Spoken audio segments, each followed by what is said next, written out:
My eyeballs tell me, and this includes Julio Jones, who just is mind-blowing when you watch him. I mean, all these receivers, whoever you saw last, that's who you think is best.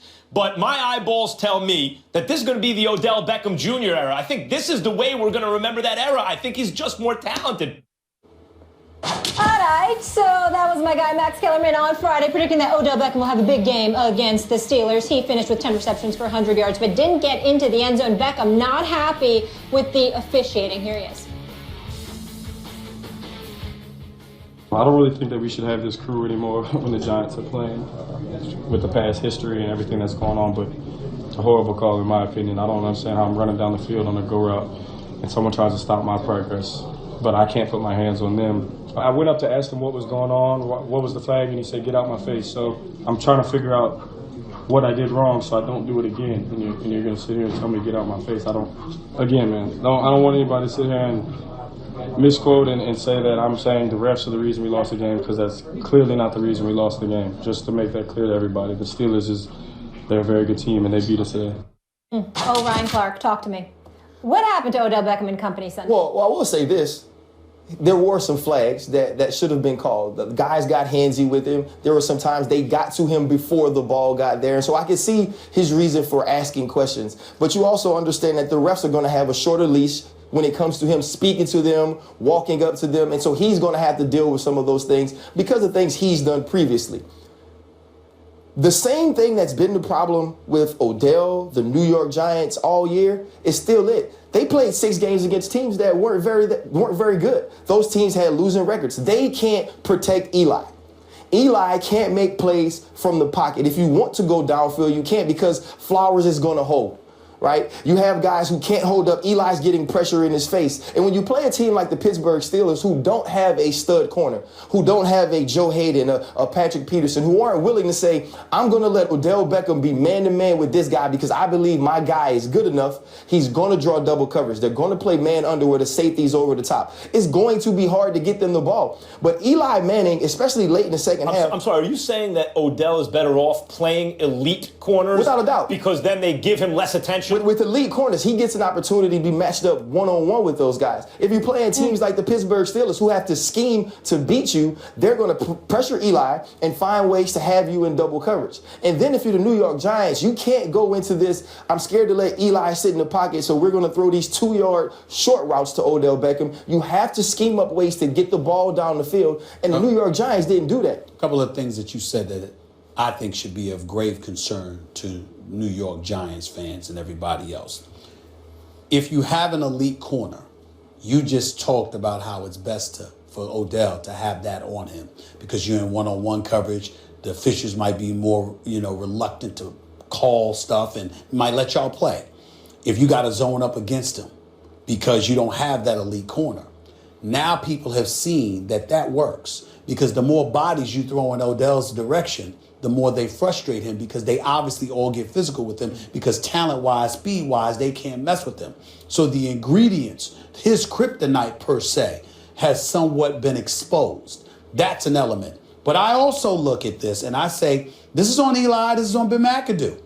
You're Eli, you didn't even target Victor Cruz, okay? You kept targeting Odell. Come on now. We're going to get into more Odell after the break. We got to take a quick commercial break here. More First Take in a moment. Stay here. Going into this Giants-Steelers game, a lot of talk about Antonio Brown and Odell Beckham. Well, ODB finished with 10 receptions for 100 yards, but didn't get into the end zone. And Max, he was not happy with the officiating at all. What happened to your boy? Look, a couple things. In the first place, 10 catches and 100 yards is a bad game for Odell Beckham Jr. Think about that for a second. What's happening to him this year is the Giants have no running game. They have no offensive line. So without the running game, obviously your passing game is not going to be as good. And the fact is, the line is so bad, especially on the left side. Flowers, I still have high hopes for eventually. It's a skills position, left tackle, really, even though it's not called that. And he's only 22. He has talent, but very little technique, very little skill at this point. So he's getting beaten on every play. He's having to hold or else giving something up. And the receivers have no time to even get into their routes most of the time. And so the Giants' whole offensive attack is Eli getting rid of the ball really quickly. It looks like a check down, but it's actually the first option. It's like a lateral pass to the running back or some receiver. I mean, it's just not a very dynamic offense in the sense that it doesn't use Odell to the best advantage that it possibly could. So there's that. And there's also, which I think is a legitimate concern with Odell, the fact that he's viewed by the officials as a prima donna.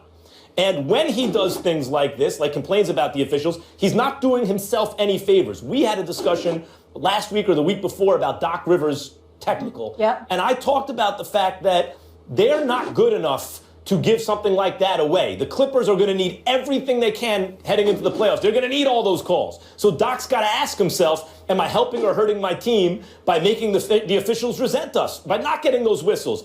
And Odell, I think it's the same thing right now. The Giants need help. What they don't need is officials not throwing the flag on PI, which I thought was pretty obvious. So yeah, he's upset, but maybe don't voice it that way and make it even harder for yourself. Well, I think it's as hard as it's going to get. Like that's not changing for him. Mm-hmm. The same way when the Pittsburgh Steelers and James Harrison would hit people and get fined every week. It didn't matter if he said anything. It didn't matter if he didn't. That was part of the perception of that team and of the people on that team. And so once they start to feel a certain way about you, that's what it is. You'll go out into the game and they'll say, hey, watch the holding. Hey, and Ryan, hey, watch the defensive receiver hits. And I said, the game ain't even started. And you already telling me this, so I know what the meeting was about. I know what the coaches on the other team have sent you. And I think that's much like the situation with Odell. He is right to ask if he has a pass interference call to him, what did I do? And the officials, being in that profession, should be able to say, you put your arm around. He tried to arm bar you, knocked his arm down, and he fell. You can do those things. So for him to not say anything, I don't think that helps either. Well, I will say this, and nobody has brought this up. No official has the right to put their hand in your face and talk smack to you. To me, that's an abuse of your position, because and not only that, it brings into question your objectivity about that individual. I want to use this word correctly because I want to understand. I want to make sure I say it for emphasis. I despise, on a serious level. I'm not talking about on a fun level when I'm talking about Cowboy fans who I despise, but it's all love, it's all fun. I'm just a New York hater about the Cowboys. When I talk about officials, particularly in the sport of baseball, I despise officials who get in players' faces, managers' faces, and stuff like that, and literally antagonize and exacerbate situations. Yeah. Because to me, I find it egregious that they then have the power to eject you and all of that stuff. We don't pay to see them. And to me, it's one thing if you get in faces like that, but it's another thing entirely when you then follow that up by throwing them out of the game. I'm not talking about Odell talking on the field. I'm talking about after the game saying this crew should, But you got to remember why. That may lend itself, it may be piggybacking off of the reaction he got when he did exactly what Ryan Clark said. I'm talking to you on the field and you're going to give me the hand, get out my face, or you're going to point in my face and tell me something. Wrong. It's a fight he can't win. Right. It's not that But I'm saying he should be able to win that. You can't throw rocks at tanks, but the other part of it is too, Max, and Stephen A knows this. He's been in locker rooms. Sometimes you're asked these questions. Yes. It's not necessarily like you're given the podium and they say, okay, speak. It's not like final take.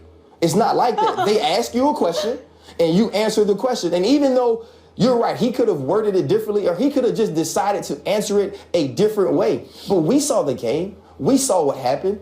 That's what he felt. Yep. And he continued to play. And he didn't do anything on the field that made him wrong. He didn't get in the face. He didn't cuss him. He didn't scream. He didn't throw things. He asked the question. He just hung out with Antonio Brown pregame, but that's another story. Ryan Wait a Clark, minute. We got to go to break. I know that, but remember, they're both offensive players. It's not like they're going up against each other. I had no problem. We It's lost. no big deal. We lost. No big Ryan, deal, Mom. Good We to lost. see you. The best record in the NFL over the last 22 regular season games belongs to the Kansas City Chiefs, who are 19-3. The Chiefs rallied to defeat the Falcons after Eric Berry intercepted Matt Ryan's two-point conversion attempt for the game winner. Stephen A., is it time to call the Chiefs the best team, the best, It might be. in the AFC? It might be. I've been talking about the Oakland Raiders for some time because that offense is high-powered. Don't go out too much on a limb there. It might be. Well, it might be. I can do that. I can afford to do that. You see what I'm saying? Here's the deal. Kansas City is both sides of the field. What I'm seeing from them is a complete team. Somehow, some way, they play solid on both sides of the football. But here's the biggest element. They don't beat themselves. They make you beat them. There are times when you can legitimately argue that the Raiders put you in a position to beat them because they beat themselves with some of their mistakes. You can say the same thing about the Steelers. You can say the same thing about the Ravens. You can say the same thing about the Broncos. You can say, of course, you can say anything about anybody in the AFC South. All right? To a lesser degree about New England, of course. Kansas City is right there. I could never pick Alex Smith over Tom Brady on his best day. I just can't do it.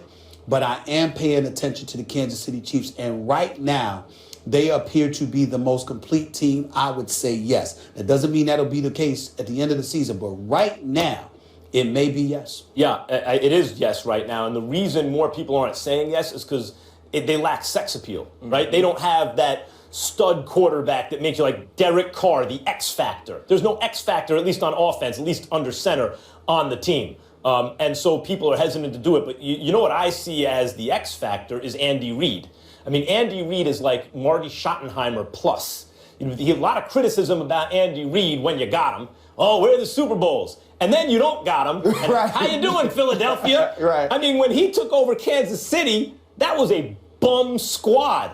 Bums. And in 1 year, they got 11 wins. And they, 9 wins, 11 wins. I mean, wherever he goes. And then Andy Reid teams also advance in the playoffs. So that's what, they don't have the guy at quarterback that makes people want to pick them. They're not the sexy pick, but it's an Andy Reid team. It's extremely well coached, both sides of the ball. And at this moment, they are the best team in the conference. When you watch the games of the Kansas City Chiefs, because we talked about Oakland, they win games very much like Oakland. I mean, you think back to the San Diego Chargers in week 1. You go Carolina Panthers.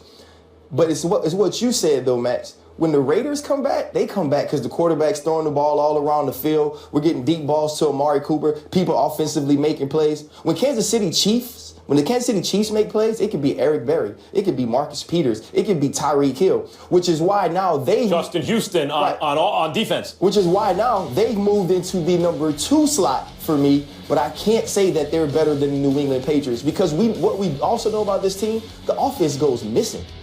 You think back to early on in the season, the games against the Texans, games against the Steelers. This offense sometimes puts this team in places where they can't come back, where Eric Berry and Marcus Peters and Justin Houston can't make the plays to get the game won. Yeah, it's all special teams, defense. And so what makes me nervous is when you get into the playoffs, if a game gets down to Alex Smith and this offense versus a Derek Carr and the Oakland Raiders versus a New England Patriots and Tom Brady, it scares me that they won't have the firepower to pull those games out. But for what they've done as a total team throughout this season, I think they show us on Thursday night that they're the best team in the AFC West and can compete with the New England Patriots. They force turnovers better than anybody. I mean, they're number 1 in the league now. Now, they're 28th in yards allowed. They're 27th against the rush. And somebody should be able to exploit that. But somehow, some way, they make plays and they make you make mistakes better than anybody in football right now. That's why you got to watch out for them. And they smacked around the Raiders. I brought up Houston because on that side of the ball, how many guys are better at rushing the passer in the NFL? We saw that in prime time. In the game NFL, back against Denver. Right? Even when you account for all the games he's missed, the only guys more sacks than him over that time period, over his career, it's J.J. Watt and Von Miller. And it's not that many more, and the dudes missed 10, 11 games more than those guys. They have weapons on both sides of the ball, but they missed the stud quarterback. This Thursday, when they go up against the Raiders at Arrowhead Stadium, that ain't about them. No matter what happens with Kansas City, they already smacked the Raiders around once. This game is going to tell us a lot about the Raiders. No You're undefeated, you winning games on the road or whatever. We about to find out about. Don't want to get rid of Thursday night football. And Arrowhead is so tough. Here's the toughest thing.